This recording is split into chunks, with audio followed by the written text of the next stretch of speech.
The Blade movie.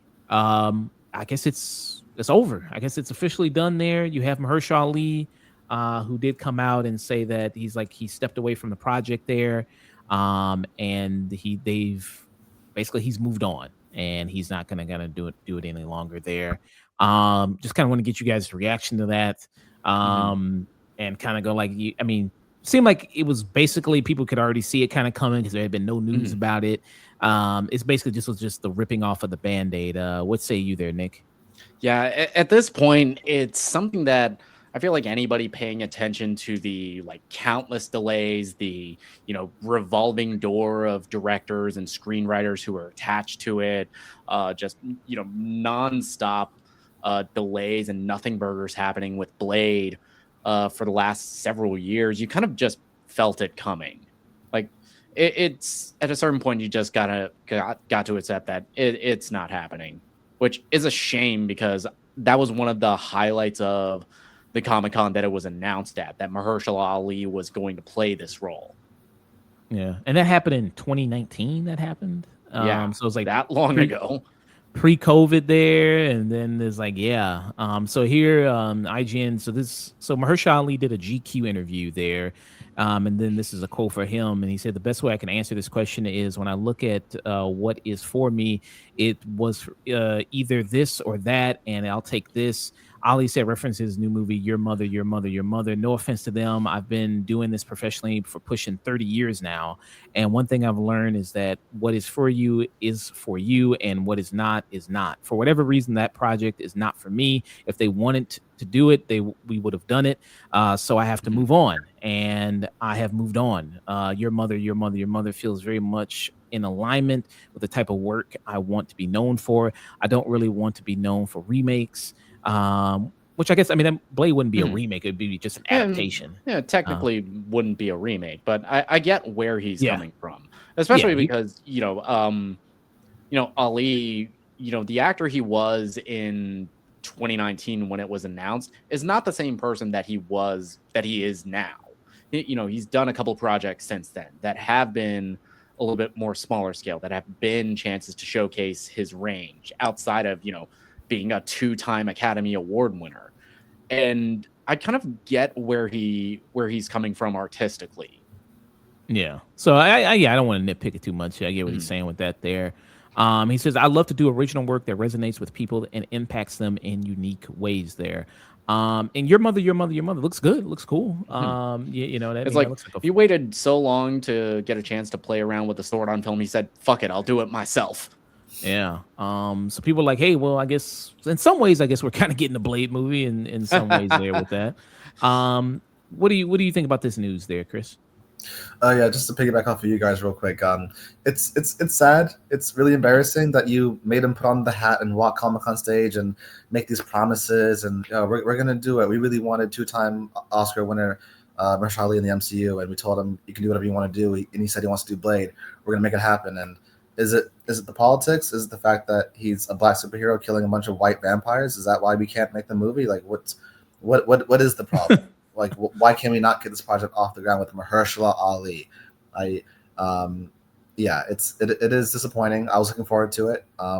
It just makes Wesley Snipes and Deadpool Wolverine even more funny when he says there's only one Blade. There's only ever going to be one Blade, and then Deadpool looks at the camera and so far, there's only one Blade. There's ever going to be one Blade. So, it's disappointing. I was looking forward to it. But all we get is his voice off camera in Eternal's post-credit scene. And then What If, where he played a Moon Knight Blade kind of character. And it wasn't even him. It was Todd Williams doing the voice. It wasn't even him. You know what I mean? So, that's as close as we're going to get to Blade in the MCU, unfortunately. But, I love Mahershala Ali, and I'm looking forward to Your Mother, Your Mother, Your Mother. Yeah. So sad. That's 2019. Yeah, they still selling them. Maybe they got those just in a backlot somewhere, the Blade caps. Man, I'll take a Blade cap. You just gotta find it on eBay, I guess. Yeah. Movie. So they got those. So, yeah. It's a shame. It's embarrassing. Yeah. Kevin Feige should be embarrassed. I feel like a Yeah. loser for not making it happen. It's embarrassing, brother. Motherfucker, if you wanted to make it happen, you could have made it happen. You would have made the movie you wanted to It's make. it's like the world ended and went on pause for a year, and you still managed to get movies in theaters. You still managed to get make Spider-Man No Way Home. You managed to finish Shang-Chi and Shang-Chi, Eternals. You managed to Multiverse push of all those Madness, out in the worst circumstances. Love and Thunder. You made all these movies. You couldn't make Blade? How much time in therapy have you spent talking about Blade? This poor product. We just need to get this done together. How are you doing? Therapy. Should we get into a therapy session? Yeah. I mean, we all want it. Mahershala wants it. How are you feeling at this Not moment? anymore. Feeling very excited that we got Wesley back for a time in Deadpool and Wolverine, and like a gigantic loser and failure that we didn't get off the ground with Mahershala. Is there a world where Secret Wars is 2 films? Not this world. So you have that, but so that was him saying that. So do you think that they're saying that Mahershala Ali, he says he stepped away from it, but they're still going to be like, well, we still going to do it maybe in the future or something like that? You think they'd say that, or no? You think that for right now it's just like, yeah, it's just officially like they're not going to do a Blade movie? What do you guys think about that? Yeah, I think at this point they've kind of like just stepped away from like trying to make Blade happen.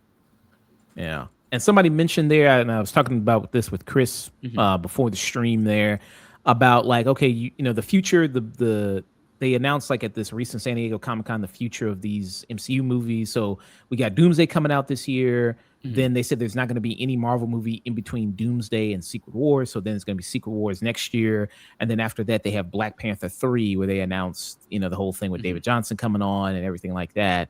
But then people went like, okay, but what does this say about the future of Black kind of superheroes there with kind of Marvel? Because it's like Wonder Man just got canceled, Wonder Man season 2, even though that was already seemed like, okay, they had getting greenlit initially for season 2 because of such the positive reaction from it, critically, fan wise. And this also was Dustin Daniel Cretton, who was behind this as well. He was one of the showrunners of this. And then you have, so people had that's canceled. Blade is now canceled. Sam Wilson, Captain America, that got sidelined. He's been sidelined, I guess, because of the poor performance of Brave New World.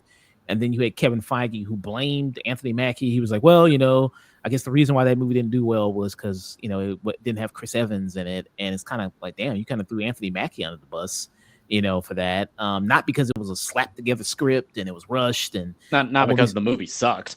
And the movie wasn't very good. That. And even people who, didn't even like the movie still walked away going, Anthony Mackie was the best thing about it.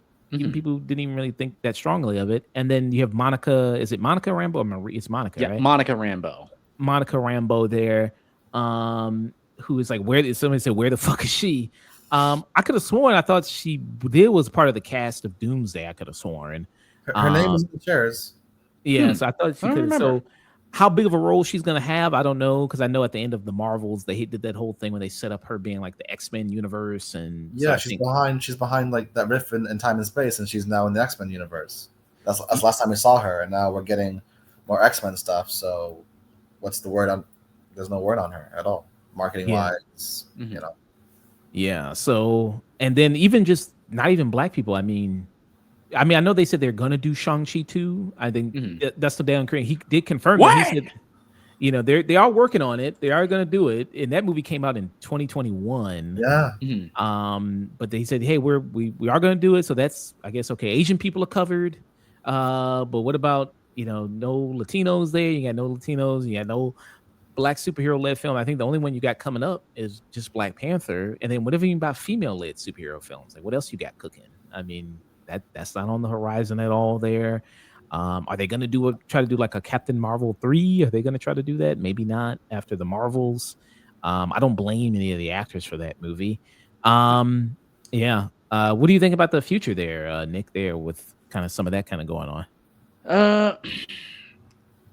I think the future, I feel like Marvel is kind of at this point where they're looking at all the feedback from like the last couple years of the MCU, and they're kind of taking a lot of the wrong lessons from it, which, Hollywood studios, they do that all the time, where, you know, a lot of their what was going to be their bigger tent poles, a lot of them didn't do so well. A lot of the, you know, female or people of color led projects, they didn't do well. Even the you know, the stuff that, you know, was the highlights of the MCU post Endgame, stuff like Shang-Chi, stuff like Thunderbolts or a Fantastic Four, a lot of those, you know, didn't perform as well at the box office, and they're kind of in this reactionary phase where, okay, the movie that did well, Deadpool and Wolverine, let's do a bunch of nostalgia slop casting. It seems like the only thing that's really hitting is like, okay, characters that are kind of fatigue proof, like Spider-Man, and you're gonna do those, or Superman. If you're gonna do those big Batman, you're gonna do those big tentpole characters, or you do nostalgia, or you do a bunch of references and Easter eggs and all that type of stuff like that. And that's why I think that, I mean, Doomsday still has to be good because it's gonna depend on the repeat viewing, because you have to do that to make $1 billion. But I mean, I think a bunch of people are gonna rush to see it first week just because of the curiosity of just like, okay, is it as good or bad as people maybe say it's going to be? Is it mez or whatever? Like, how are they going to pull all this off? Yeah, honestly, the biggest mistake they are doing with that is releasing it the same day as Doom. Yeah, that is the biggest mistake that they could make. Yeah, I'm seeing Doom first. I'm seeing Doomsday first, just so I can rip the Band-Aid off, and so I can sit down and enjoy Dune Part 3 completely unburdened. Yeah. What about you, Chris? What about all this news? They said like a lot of these black heroes. Like, what say you there? It's very disappointing. You know, we like to. You know, I've been on record saying things like, you know, in Feige we trust. You know, back in the Phase 4 days and Phase 3 days, but yeah, he's running the show. It's like over at Lucasfilm, when things go wrong, you do have to blame the folks who are running it. Oh, Disney ruined Star Wars. No, Lucasfilm is still running Star Wars. They're just getting money from Disney to do it. So you blame Kathleen Kennedy. You have to blame Kevin Feige. If he wanted to get these projects off the ground, he would. And the fact that he's not says a lot. You know, he's very political. You know, all these award shows, all these red carpets, he has the hat on promoting the latest project. He smiles big. He says all these nice things. You know, he's very political, but the news, the headlines speaks for themselves. Are we getting season 2 of Ironheart? Why was Anthony Mackie's Captain America movie more of a Hulk movie? Why is your Emmy nominated series canceled after one season? Why can't we give Mahershala Ali his Blade movie? There's so many things that is just making you. It makes you want to scratch your head. But if you're if you are a minority, a person of color, then you know what's happening and you know why. So you're not really scratching your head. But yeah, this is very disappointing. And like, unless you are associated with the Black Panther universe, apparently Kevin Feige and the MCU don't know what to do with you. It's very disappointing. Yeah. So that was everything Blade there, kind of going on with the Marvel universe.